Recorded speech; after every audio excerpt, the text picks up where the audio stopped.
Ден 3 от двуя в Барселона.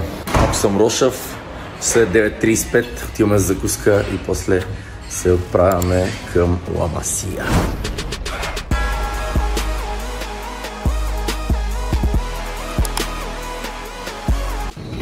Добро утро!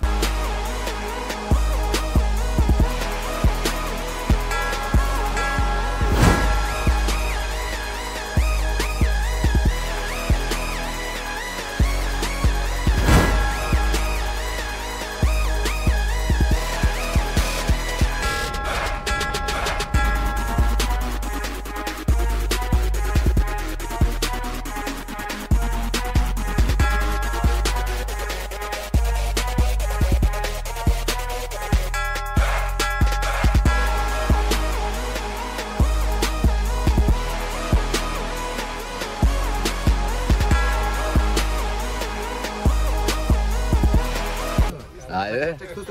Сега чувствате ли се като футболисти на Барселона? Бъдат наближава. А ние май назад да ходим малко. Ето ни вече пред Ла Масия, пред базата на Барселона. Ето това е и там в далечината, е Йохан Кройф арена, където до вечера ще гледаме женския отбор на Барселона. Само че имаме един проблем. Не дават да се снима видео вътре. Може само снимки, без видеа, но ще видим какво ще направим по въпроса. Влизаме сега и чакайте включване. Малко скришно, но ще опитам да снимам малко.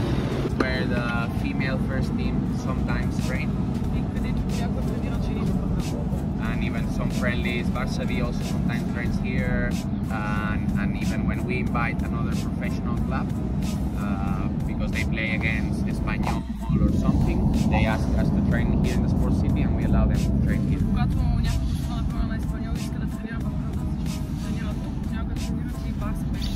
I've seen Real Sociedad, Villarreal, Andorra, different clubs training in here. Как това звахте се тренирали? Real Sociedad, Andorra, Villarreal.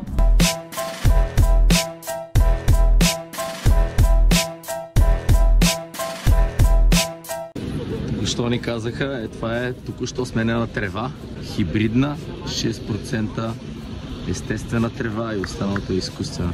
Това би трябвало и то да е хибрид, обаче ето, косят го в момента и го подготвят. Вижте за какво става въпрос. Феноменално.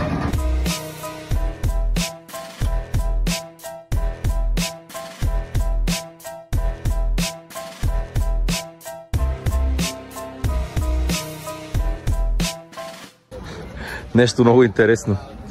Тук има една къща, която не е на Барселона.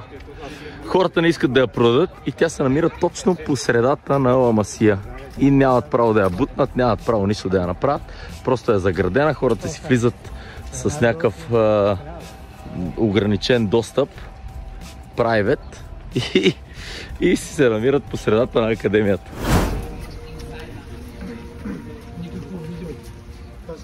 Вътре. Ето ни отново. Включваме се да ви кажа, че отиваме отново към Ла Масия. Тък му обядвахме. Яденето беше феноменално. И сега даже трябва да бързаме, понеже след една минута трябва да сме в Ла Масия, а ние сме на 5 минути оттам.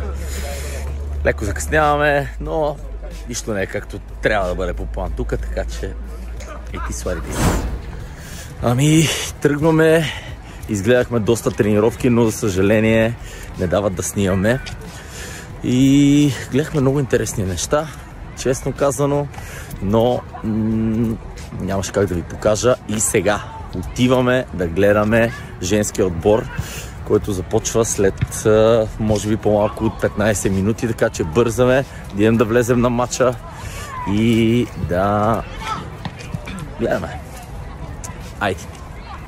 На път към Естади Йохан Кройф, където ще гледаме жените на Барселона. Честно казано, даже не знам срещу кой ще играят, но сега ще разберем.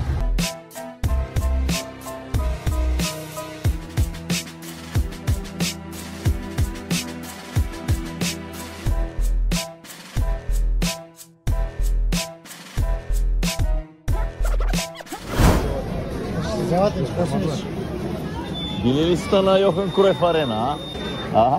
Здравейте, добре дошли на Йохан Круйф Арена. Това е. Е uno grande, es cojones, es en tosotros. Който може да превежда. Окей. Добре.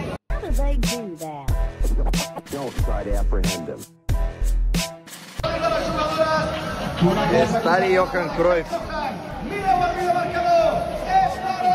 Уникално съоръжение.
Сега толкова за днес.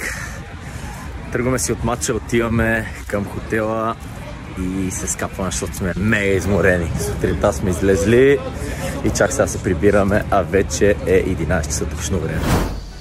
Така, прибрахме се в хотела и понеже много късно се прибрахме, ни дадоха сухи меню, тъй като вижте какво представлява сухото меню. Аз очаквах една вода и някакъв сандвич. Вижте какво има в сухото меню. Реално сухите менюта на другите места са малко по-беднички. Има някаква корабийка, един сандвич и това са някакви макарони. Сега ще хапваме и лягаме, защото сме пребити.